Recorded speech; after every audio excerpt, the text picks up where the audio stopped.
Good morning, class. It's Friday morning, February 10th, and I wanted to just talk a little bit about Chapter 22. I'm happy to report that there's absolutely nothing in Reading Koine Greek, Chapter 22 by Decker that I disagree with. And so let's look at the main part. This is like part one of what we would call non-finite verbs, and we're focusing in on the infinitives in Greek during this chapter. Some talking points first on out of section 22.1. We read this: the infinitive has no explicit subject, that is why we call it an infinitive. A finite form, such as indicative mood verbs, are limited by their built-in subjects. For example, the verb to give. As a finite verb, it would be limited when it's not the infinitive. We would say, I give, you give, he, she, it gives, we give, all yous guys give, they give. That would be the way we would build the conjugation for the present tense of the verb to give. As an infinitive, it's not limited to those subjects, and that's why it is infinite. Section 22.1, we can think of the infinitive as a verbal noun. Due to its hybrid nature, the infinitive, like a noun, can function as a subject or an object. It can be used in apposition or as a modifier. It can take an article, and so on. So it has characteristics of a noun.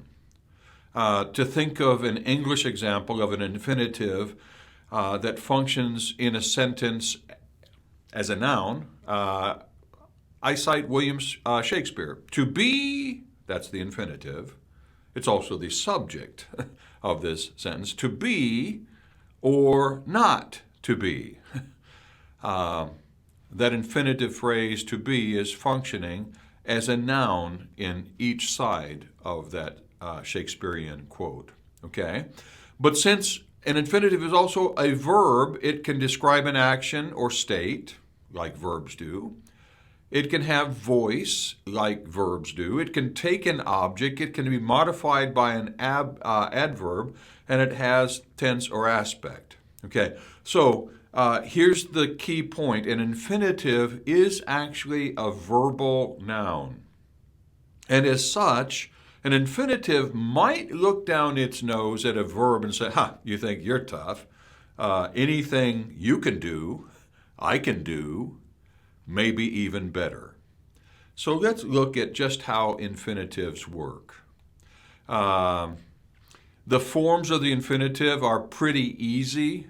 You can see the chart given there from section 22.3. We've got the present of luo, the first aorist of luo. Of course, there's not going to be a second aorist of luo. We have to have a second aorist verb to see how the infinitive is formed. And so you've got those forms. Actually, they're pretty easy to identify because notice that the infinitive will end in in or in e. Okay? And we also might notice in the first aorist the present of the sigma that is there. Of course, second aorist, it's going to look kind of like a present. Notice that the second aorist active of balo in the infinitive is balin, but we also have the stem change. And so the second aorist forms have similar patterns to what you saw with second aorist indicative verbs. The second aorist infinitive looks identical to the present infinitive, that is, with the use of the ending in, except for the stem. A second aorist will always have a stem change. Forms of the infinitive, we got future and perfect. This little chart is out of section 22.4. You can see the future infinitive, lysein, is going to look like the present, except for the fact you can have a future form marker, that presence of the sigma. The perfect infinitive, notice we do have the reduplication, and just as a review, in the pluperfect and in the indicative, which also has a pluperfect, you will always have a reduplication. Notice that these forms all end in in or e. Okay? This is extra. This wasn't in there. There was a little blurb in Decker about how few perfect infinitives there are, how few future infinitives there are in the New Testament. So I went through the New Testament text, the Nestle Aland 28, and I just searched it out. Okay, how many present infinitives do we have in the New Testament? 996. How many aorist infinitives do we have in the New Testament? 1,241. How many perfect infinitives do we have? 49. How many future infinitives do we have? Only 5. And by the way, 4 of those 5 will be the future infinitive of the verb imi. And so you can see by far that most of the infinitives we'll have will either be present or aorist. And as frequently I say, outside of the indicative mood, the aorist is kind of the default. Now, it looks like maybe a ratio of 4 presents to 6, maybe aorist infinitives. I haven't really done the math on that, but very few perfect, very few future infinitives. The infinitive of imi, section 22.5. The present active infinitive of imi is ine. And you've already seen this in the story. Simonides ede tes neotetos evulgeto grammatikos ine. I've got Simonides in there one time too many, and as I was just grabbing from our story and pasting in, I'm sorry, it's in there twice. We only need it once. But his father wanted him to follow in the family footsteps and become an archisynagogos. But Simonides, from his very youth, really wanted to be a grammarian. There are only a few future middle indicatives, eseste. 4 of the 5 in the New Testament are that form. The 5th and final instance of a future indicative is iselevseste, and that occurs in Hebrews 3:18. Contract forms of the infinitive, we've got epsilon contracts, omicron contracts, and alpha contracts, and you can see because of those contractions what they're going to look like. You should be able to recognize them. Notice the middles, all of them end in that e ending, and so you should be able to see that agapan, an alpha contract, will end in an rather than that in, and so hopefully context will help you recognize that when that is the case. Now, accusative as the subject of the infinitive. We've talked about how the infinitive, being infinite, is not limited by a particular subject. However, we'll encounter phrases where there's an accusative case, noun or something, that is functioning as if it were the subject of the verbal idea of the infinitive. Don't break your head on this. We'll just recognize that. When we parse an infinitive, we'll just give tense, voice, mood. Unlike what we do with finite verbs, where we get tense, voice, mood, person, and number. But occasionally we'll have examples where there will be an accusative noun or pronoun that's the subject of the infinitive phrase. Now, there's an example on page 365 that I wish to modify so that I can illustrate to you that we do the same thing in English. Now, our nouns and pronouns are not declined as much in English as they are in Greek.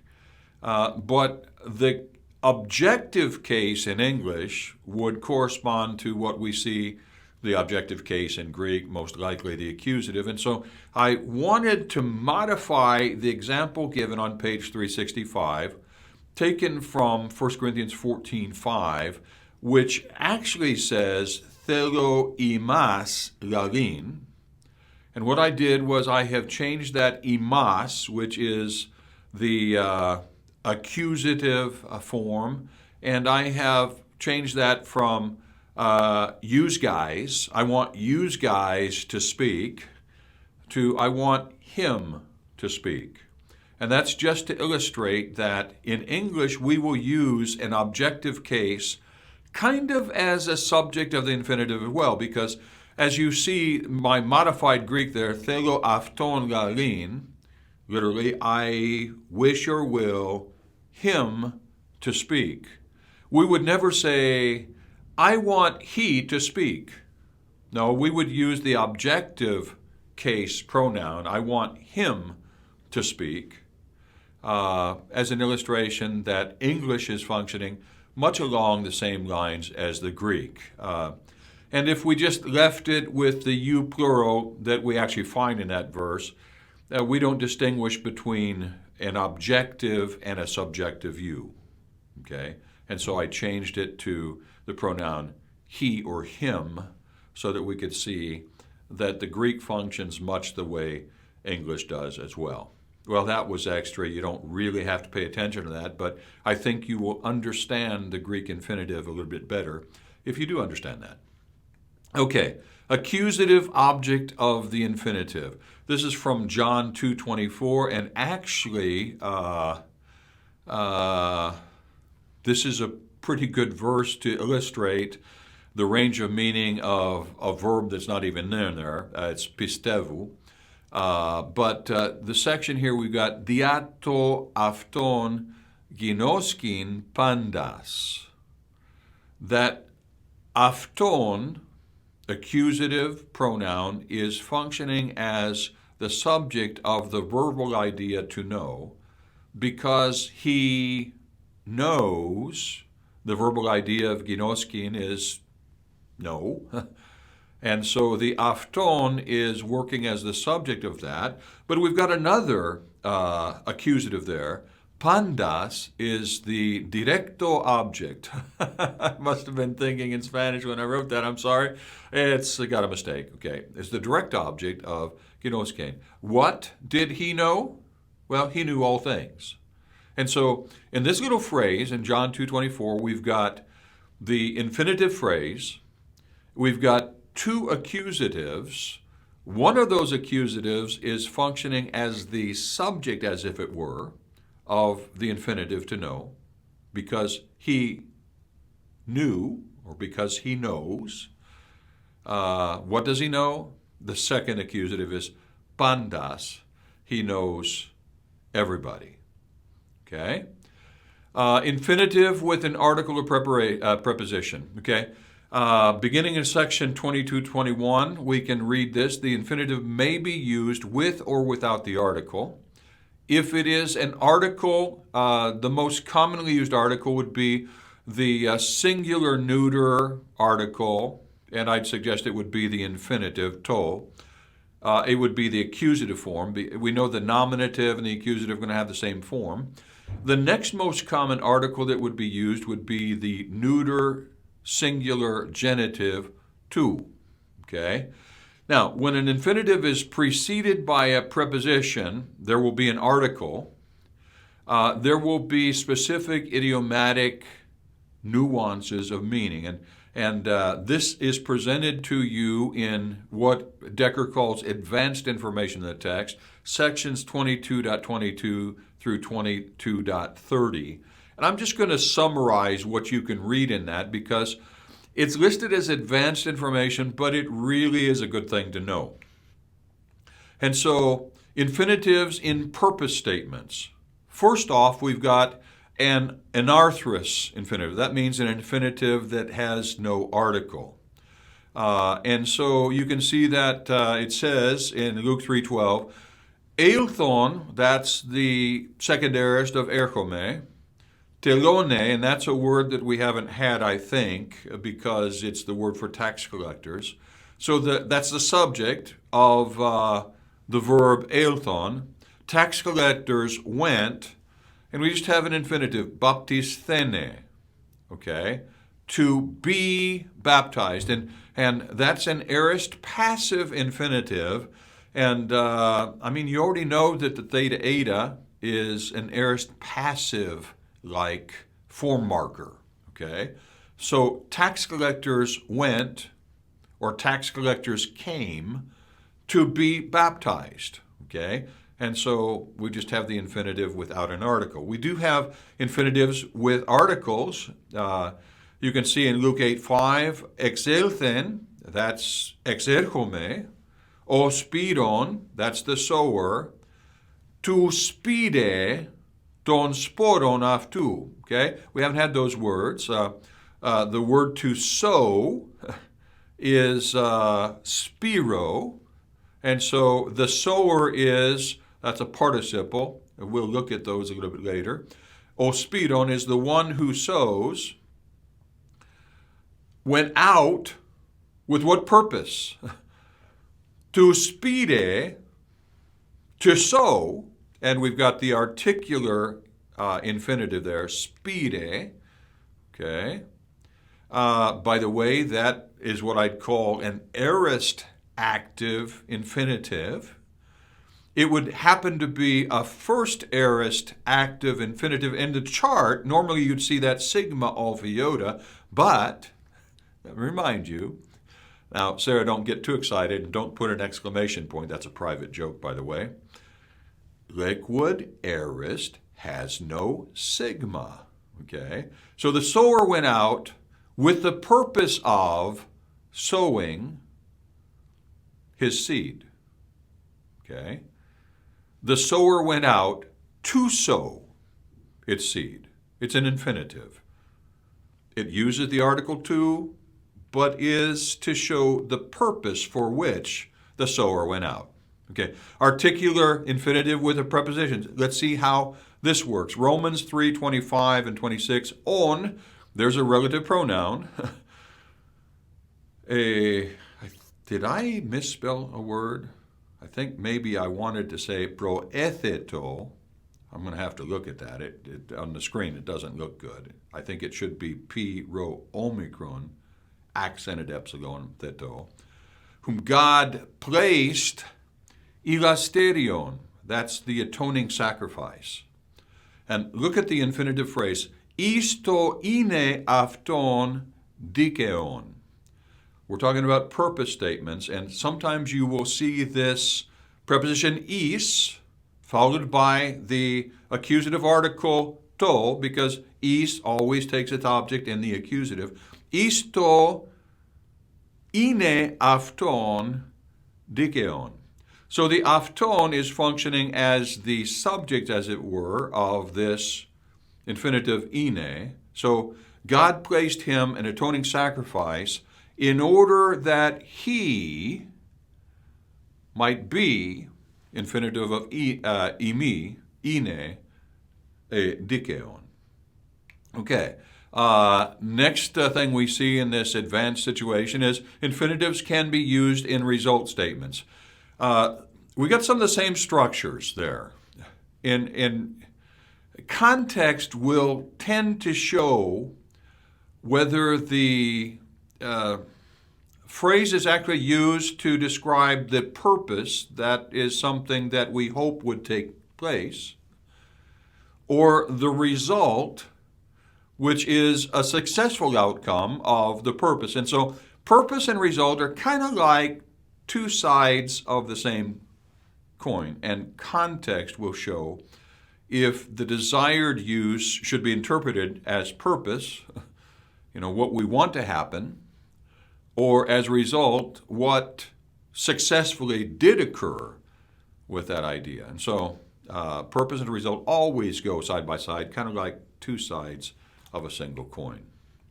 Other uses, we've got causal statements.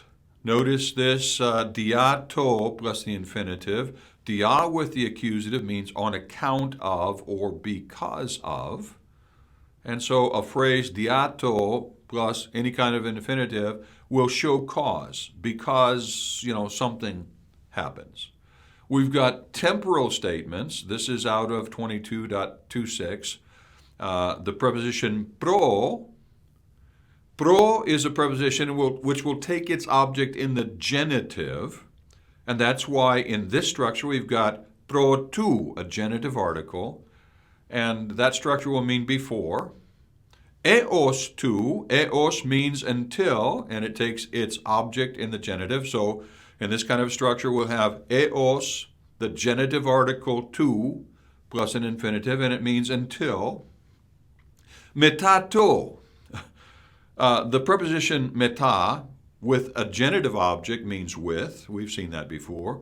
With an accusative object, it means beyond or after. And it seems like Zuckerberg changed the name of his company from Facebook to Meta because he's looking about, what happens beyond that or after. Meta with the accusative article to and an infinitive will highlight the sense that this takes place after. Ento, the preposition en takes its object in the dative always, and so we'll use a dative singular article, but we'll find phrases that have ento with an infinitive, and that highlights the duringness, the whileness. And then we've got prin a, very seldom used preposition. It means before, kind of like pro. This is what is used in one of my favorite verses of all Scripture, John 8:58. Before Abraham to be, egoimi. Before Abraham was. And the structure we have is we've got prin a, geneste in John 8:58. Before Abraham to be. Jesus says, I am. And when Jesus said in John 8:58, I am, the Jews immediately took up stones to stone him because that's blasphemous, unless it's true. Okay, complementary infinitive, and you've already seen this. This is the last thing we're going to talk about, the use of the infinitive. I think it's one of the easiest things. If I wrote my chapter on the infinitive, I would not put this in advanced information. I'd have it right there. A complementary infinitive completes the idea of another verb. And so you got some verbs. Actually, I threw all of the verbs that Decker used, the ones that normally are used and the ones that sometimes are used because you're already familiar with how that works. But existen means it is lawful, it is allowed. I got another typo, I'm sorry. Melo, it should be mu, epsilon, double lambda, and just omega. I have an omicron in there. I just now saw that. I'm sorry about that. Dyname, archome, thelo, kelevo, ophilo. Okay, now you've already seen this in the BLC stuff. For example, using that verb archome, remember the track, the man and the woman running track, and we see them at the starting gates. The gun is ready to start this race, and what happens when the gun goes off? Egine archete trechin. The woman begins. Okay, yeah, tell me more.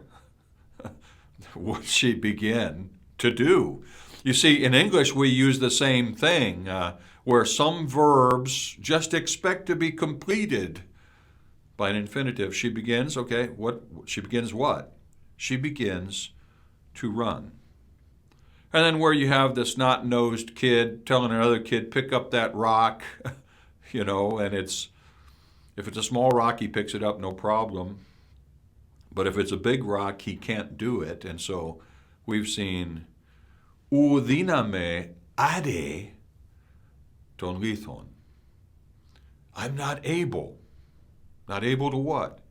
To pick up the rock. And so I really don't think that you're going to have much trouble with the infinitive.